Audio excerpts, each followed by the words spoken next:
นะโมตัสสะภะคะวะโตอะระหะโตสัมมาสัมพุทธัสสะนะโมตัสสะภะคะวะโตอะระหะโตสัมมาสัมพุทธัสสะนะโมตัสสะภะคะวะโตอะระหะโตสัมมาสัมพุทธัสสะพุทธังธัมมังสังฆังนัมมัสสามิ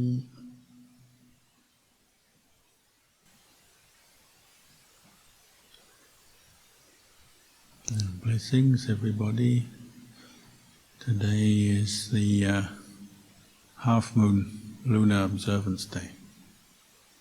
So it's tradition. People come to the monastery to listen to Dhamma, meditate, keep precepts.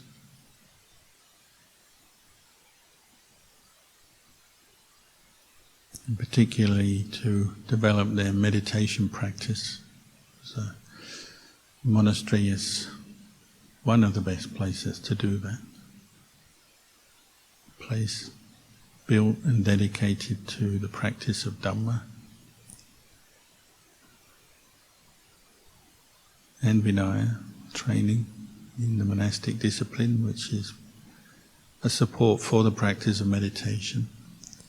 Learning to be mindful of our conduct, our actions, our speech, so that they become in line with the Dhamma.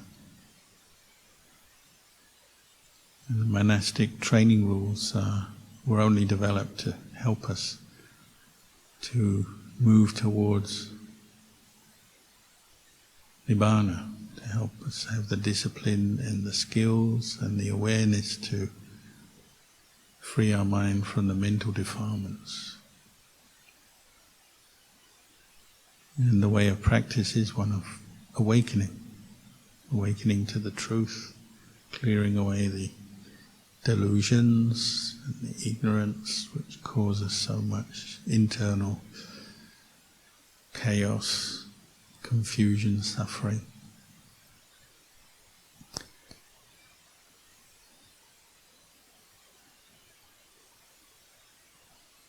One of the qualities we need to develop in order to progress in this practice is the love of Nibbana.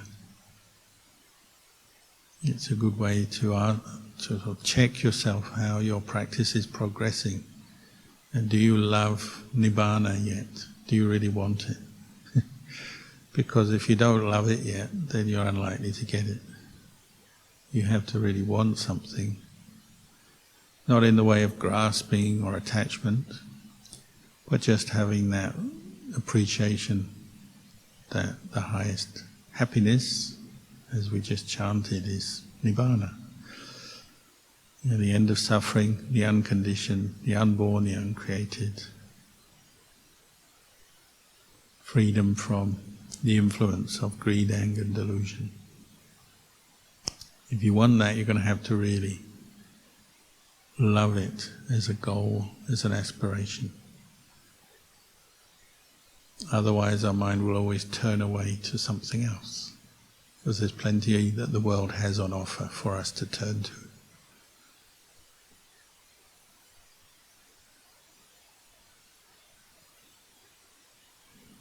Today I was talking to a doctor who was asking for advice how to help people who are at the very end of their life, because they notice there's so many people who panic before they die. Their mind is not peaceful, very agitated,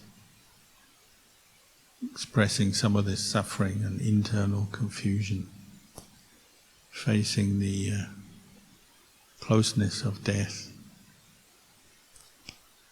In short, not happy. So afraid, panicking, worried and anxious. It's very common and very sad, very tragic. But it would seem that many people do face their death in this world with a mind of panic, not settled, not steady in their mind, not happy in their mind.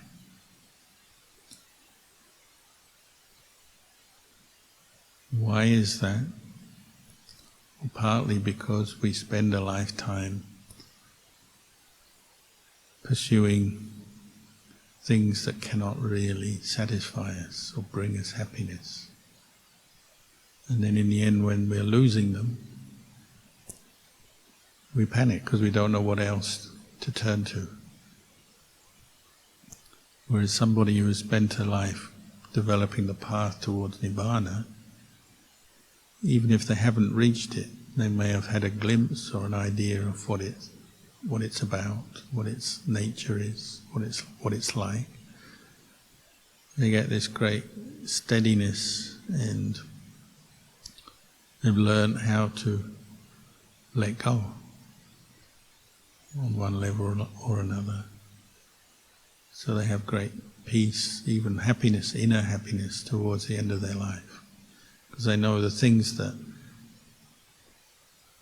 would make us panic, that we're afraid of losing, actually cannot help us, because they're still temporary and conditioned. Whereas Nibbana is permanent, it's the unconditioned. So like we cling to this body all our lives, just by habit we identify with the physical form, but of course it can't last. As we get older, that manifests more and more with the aches and pains and the illnesses and injuries and degeneration of the body. So somebody who's reflecting on Nibbana, the unconditioned, will accept the body is ultimately not a refuge, it's not something to expect to bring us any kind of lasting happiness. And that person, the one who loves Nibbana, will be willing to let go of the physical body. They accept it, it's just not permanent. It's a collection of physical elements that come together and then break apart at the time of death. So it may not be pleasant, it's not, we'd all like to live longer and longer, but at least there's an acceptance and understanding that the physical body just can't sustain that.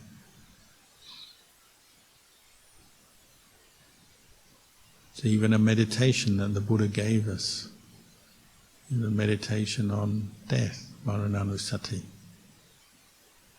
And some people, not everybody, but some people actually find it makes them happy when they contemplate death as an object. It agrees with them. It's an object of meditation that helps their mind to settle down by letting go of everything else.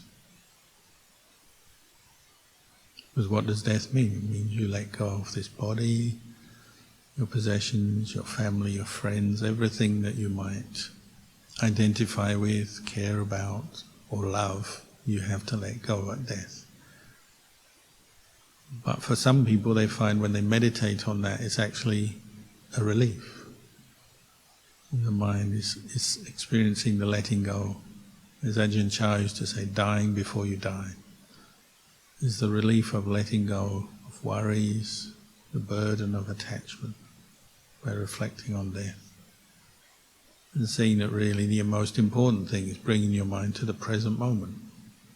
Not dwelling on the past, not planning and getting caught into expectations and thoughts of the future, but dwelling in the present moment. When you contemplate the idea of death, it brings you to the present moment, and other things fade out of your mind.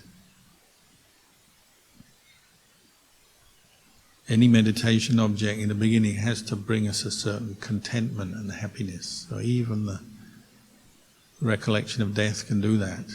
If it's a suitable object for you and you try it, and it brings you a sense of contentment, just contemplating present moment awareness, letting go of the past, the future, then do it. Some people find happiness just contemplating and recollecting the Buddha.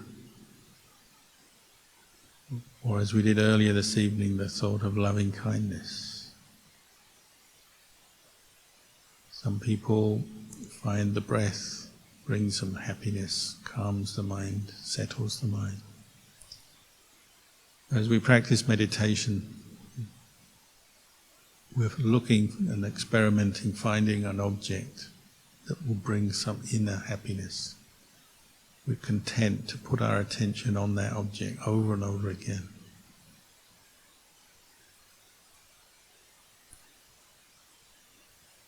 That's the first benefit of meditation. It just brings you this ability to find inner happiness rather than always sending your mind out looking, grasping at the world, trying to expect the world to bring lasting happiness from people, experiences, pleasures, the things of the world, which are temporary. They can't last. We learn to turn our attention inwards and bring up mindfulness directed to an object and can find happiness there. And that gives you a confidence that there is this other kind of happiness that's not dependent on the things of the world.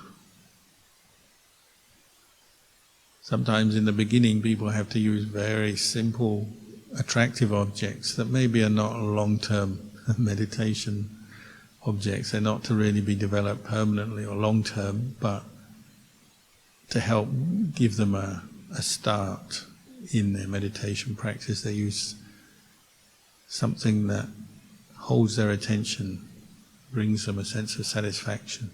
So Luang Por Phut used to talk about how when he was a novice monk, his first meditation object was thinking about his girlfriend, which you might think is not a very skillful thing to do. It's going to bring up love of the normal worldly sorts, just grasping at the image, the memories, what his girlfriend, how her image, memories of her made him happy. But what he was doing was just trying to see how his mind could latch onto an object and just stick with it and forget about and let go of everything else. So it made him very happy just to think about his girlfriend. But after a while he realized this is not good because it's building an attachment, fascination, or even an obsession. And of course it's mixed up with desire, sensual desire and sexual desire. So ultimately as he grew older he realized that's not going to work as a meditation object. He'll never let go of his attachment to his girlfriend. But in the beginning it helped him just to see how he could let go of everything else and just focus on one thing, her image.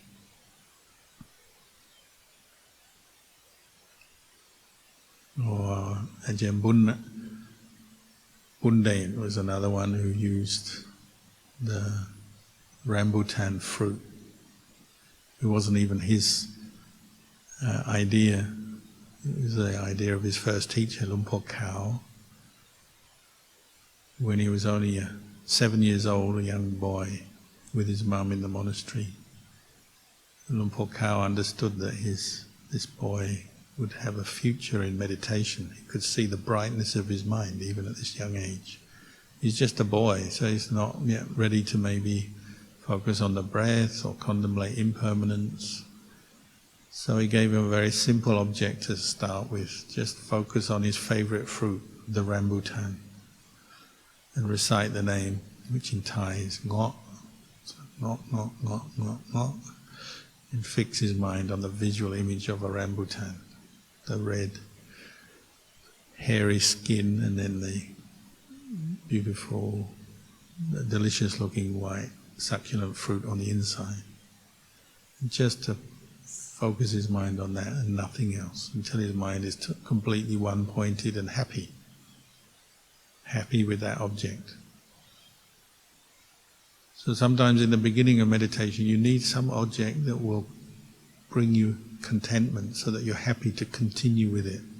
Keep turning your mind back to it so that you're both letting go of your normal obsessions with other things, with people you like and don't like, and work and money and pleasures and food and all the other things.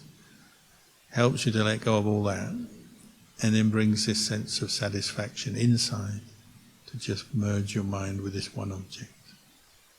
And as you let go, you get some peace and happiness of this inner kind, even on a very sensual object like somebody that you like or a fruit that you like.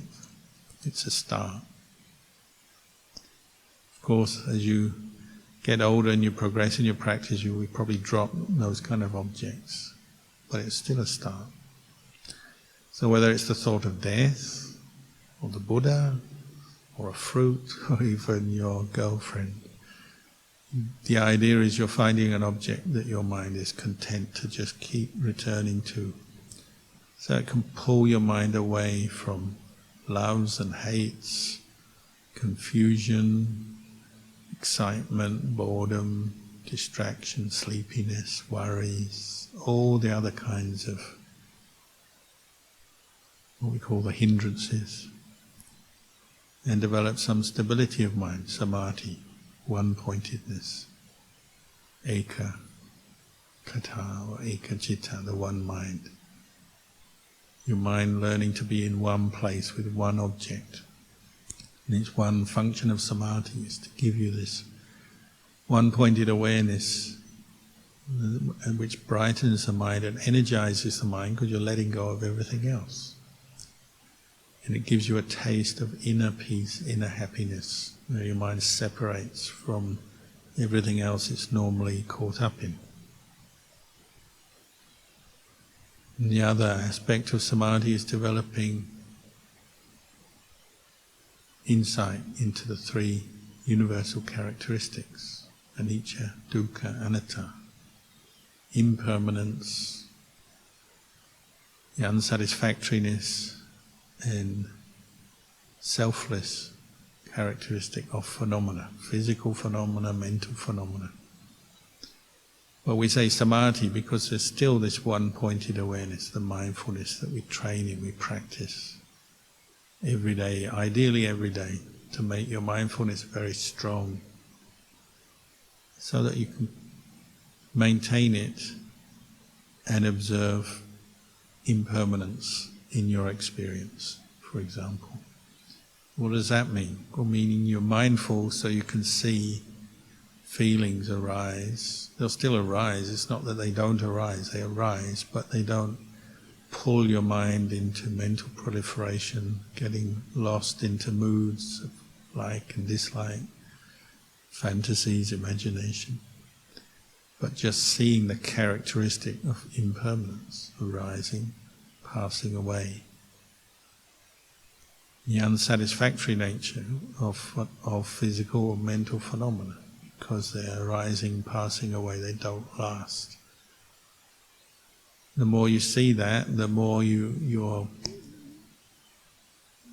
sobering up to the truth.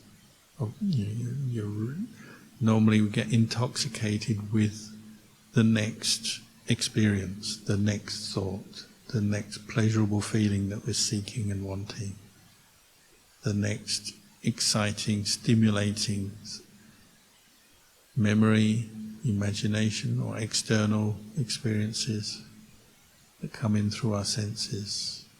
The next image, the next sound of music, the image of something on a screen, the next view or the next this, the next piece of clothing you can look at, the feel of things, the taste of things, the touch of things.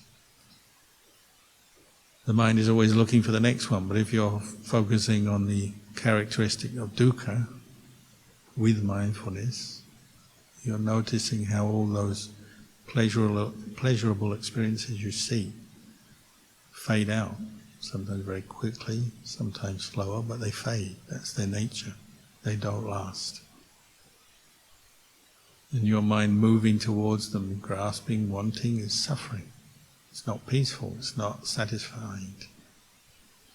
It's this feeling of hunger, you could say, but not just hunger for food, but hunger for everything. The world, life, sight, sound, taste, smell, touch. Which so often is not seen as suffering. We see having passion, desire for things is good. It's who we are, we identify with that. But if you are noticing on another level, say, there's also a suffering there, isn't it? Because passion is unsustainable. It leads to discontent, dissatisfaction when it fades. And the mind is just not happy in itself because it needs the next stimulus, the next thing to think about, the next thing to do, one after another. It's quite tiring, agitating, tiring, disappointing when you can't sustain different kinds of happiness. It also leads us to have conflict with the world around us, conflict with other people, because a lot of our pleasure and happiness we have to compete with other people to get it. They want it as well, we want it. So we get conflict, competition in the world. It's dukkha, it's unsatisfactory. At least when you turn your mind to a meditation object, develop mindfulness inside, you get satisfied internally, you're not conflicting with other people, competing with others. And you can even gain a form of peace by seeing the unsatisfactory characteristic in objects, physical and mental objects, because it's insight, and insight relieves us of craving and attachment. So it actually brings another kind of happiness, the piti, the sukha, the happiness of seeing the way things are. So actually seeing dukkha as dukkha, seeing the unsatisfactoriness, that characteristic as it is, actually makes your mind happy. Because you're seeing it as it is, you're not deluded, there's non-delusion. When there's no mindfulness and we're not developing insight, then of course dukkha is not happy. We are suffering because of dukkha, the nature of, the impermanent nature of things fade. So we get tired chasing them again, looking for them again, trying to hold on to them, and then also the conflict with other people. We're always having to find ways to earn living so we can get more money, to buy more things, have more pleasures, keep what we've got, extend what we've got, make it bigger, better. But as you turn your attention inwards to see the dukkha characteristic of things, you don't have to do that so much. Of course, we still have to eat and live, but here we're liberating our mind from wrong views. Wrong view of seeing something that's inherently unsatisfactory as happiness.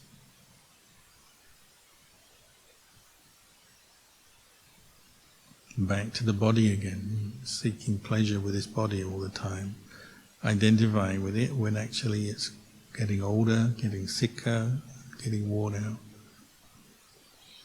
So if you practice this through your life, by the time you do get to the end of your life, whenever that may be, you don't know when it will be, but you know it will happen. And this is what helps you get beyond the panic, let go of the panic and accept the way things are, because you've already been contemplating it, being mindful of anicca, dukkha, anatta through your life. So if at the end of your life you have some aches and pains, physical discomfort, you know, feeling is arising, passing away. You know, the body is impermanent, unsatisfactory, it's not self, it's something to be let go of. You already know that. So the truth of your experience, if that's what you're experiencing, is just confirming that. You're just saying, yeah, anicca, dukkha, anatta, I've seen this before, I've been contemplating this for the last, ideally the last 50 years or something, or at least a few years. Is just confirming what you already know. You could even say, I was waiting for that. As you get some illness or your faculties fade, your eyes fade, your ears fade, you go, oh, I was waiting for that. Yeah. The Buddha told me a long time ago this was going to happen and now it's happening. Because the body is impermanent, unsatisfactory, not self. If your memory goes, well, again, I was waiting for that, memories fade, don't they? The memory doesn't stay sharp and pristine forever. You do your best to exercise it, train it, develop it, but it won't last forever.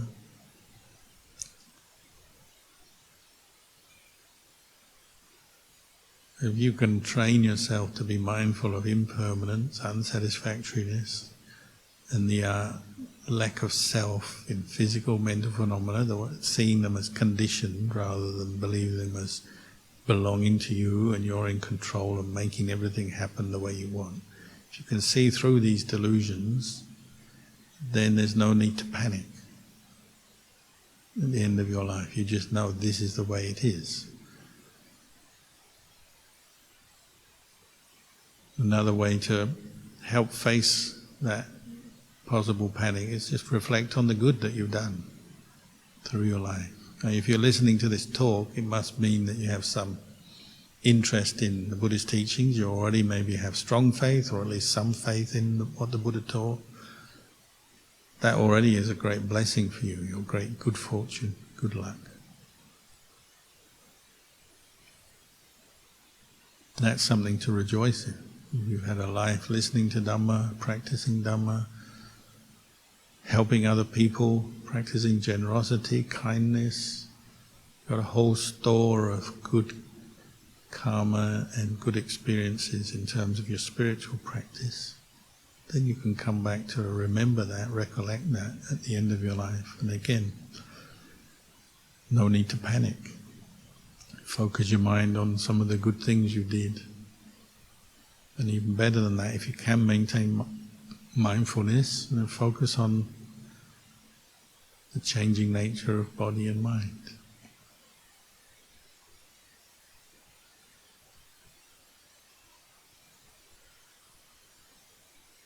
Really, the end of your life is not going to be much different than where you're at right now. You might imagine it might be one way or another, but actually it's just one breath in, one breath out, as you are, just right as you are right now. So if you can keep your mindfulness right now, focus on the impermanent, changing nature of your thoughts, your feelings.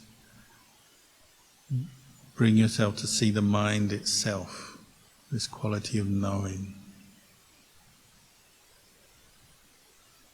And just maintain that from moment to moment to moment. Then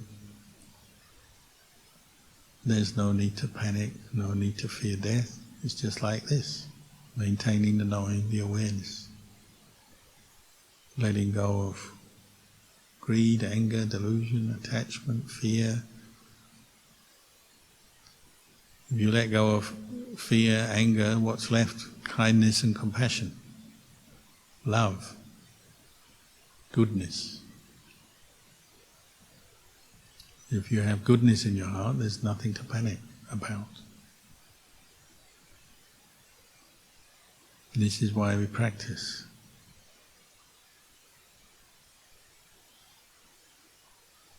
Of course, what we tend to do is forget the practice. We forget the Buddha, Dhamma, Sangha, forget the practice, get back into the work and the enjoyment and the accumulation of wealth and experiences.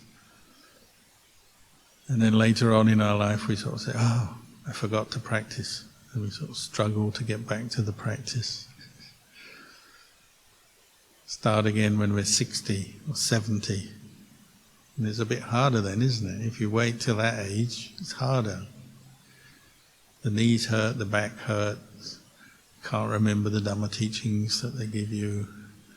It's harder to concentrate, harder to maintain samadhi or develop samadhi. So don't wait until the end, do it now. Get your priorities right, love Nibbana now. That love, that interest, the love of Nibbana will deepen as you go through your life. And all the other stuff, which is very temporary, well, you can allow that to just drop away. The travel, the food, the movies, the music, the hobbies, the fashions, the this, the that, whatever it is, all of that will drop away. You can allow it to drop away, and what will be left is just the mind that knows, the one who knows, the quality of knowing, which is leading you to Nibbana.